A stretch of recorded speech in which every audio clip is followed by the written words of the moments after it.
வணக்கம் ராஜேஸ்வரி. தாங்கள் குறிப்பிட்டது போல் திருநெல்வேலி மாநகராட்சி மேயர் சரவணன் தனது பதவியை ராஜினாமா செய்து கட்சி தலைமைக்கு கடிதம் கொடுத்திருப்பதாக பரபரப்பான தகவல்கள் வெளியாகி திருநெல்வேலி முழுவதும் மிகவும் பரபரப்போடு இருக்கிறது.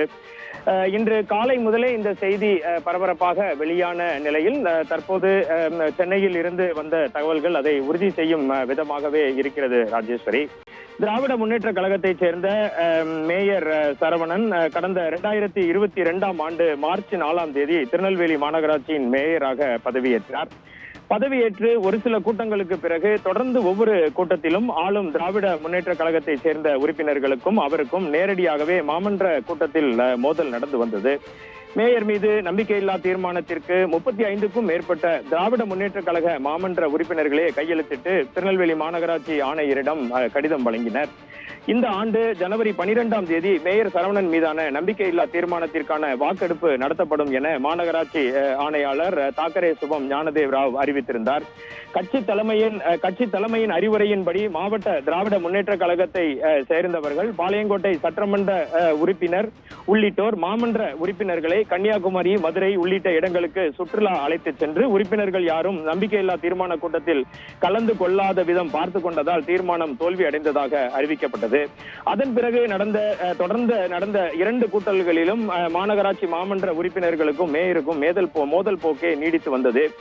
தேர்தல் அறிவிக்கப்பட்டதால், பாராளுமன்ற தேர்தல் நடைபெற்றதால் கடந்த 3 மாதங்கள் எந்த விதமான பிரச்சனையும் இன்றி கழிந்த நிலையில் கடந்த வெள்ளிக்கிழமை மாநகராட்சி மாமன்ற கூட்டம் நடைபெறும் என அறிவிக்கப்பட்ட நிலையில் மொத்தமே 10 உறுப்பினர்கள் மட்டுமே அந்த கூட்டத்திற்கு வந்திருந்தனர். திருநெல்வேலி மாநகராட்சி என்பது 55 உறுப்பினர்களை கொண்டது. ராஜேஸ்வரி, இதில் திமுக சார்பில் 44 மாமன்ற உறுப்பினர்களான கவுன்சிலர்களும், காங்கிரஸ் சார்பில் 3 உறுப்பினர்களும், மதிமுக, கம்யூனிஸ்ட், இந்திய யூனியன் முஸ்லீம் லீக், தமாக தலா 1 கவுன்சிலரும், அதிமுக சார்பில் 4 கவுன்சிலர்களும் உள்ளனர்.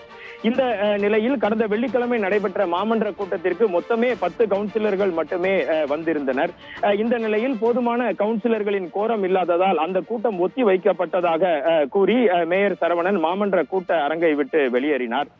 இதனைத் தொடர்ந்து சென்னைக்கு அழைக்கப்பட்ட திருநெல்வேலி மேயர் சரவணனை நகர்ப்புற உள்ளாட்சித்துறை அமைச்சர் நேருவை சந்திக்க இன்று வலியுறுத்தப்பட்டது. இன்று காலை அவரை சந்தித்ததாகவும் சென்னையில் இருந்து வரும் தகவல்கள் தெரிவிக்கின்றன. நீண்ட பேச்சுவார்த்தைக்கு பிறகு திருநெல்வேலி மாநகராட்சி மேயர் திமுக சரவணனிடம் ராஜினாமா கடிதம் பெறப்பட்டுள்ளதாக தற்போது தகவல்கள் வெளியாகி உள்ளது. தலைமையின் அனுமதிக்காக காத்திருந்ததாகவும் தற்போது அது கிடைத்து விட்டதாகவே தகவல்கள் தெரிவிக்கின்றன. இன்று இரவு அல்லது நாளை காலையில் அவரது ராஜினாமா குறித்த அபிஷியல் அறிவிப்பு வெளியாகும் என தெரிகிறது. இதனிடையே இணைய வழியில் திருநெல்வேலி மாநகராட்சி ஆணையாளர் தாக்கரே சுபம் ஞானதேவ் ராவிற்கு தனது ராஜினாமா கடிதத்தை திருநெல்வேலி மேயர் சரவணன் அனுப்பிவிட்டதாகவும் ஒரு தகவல் உள்ளது.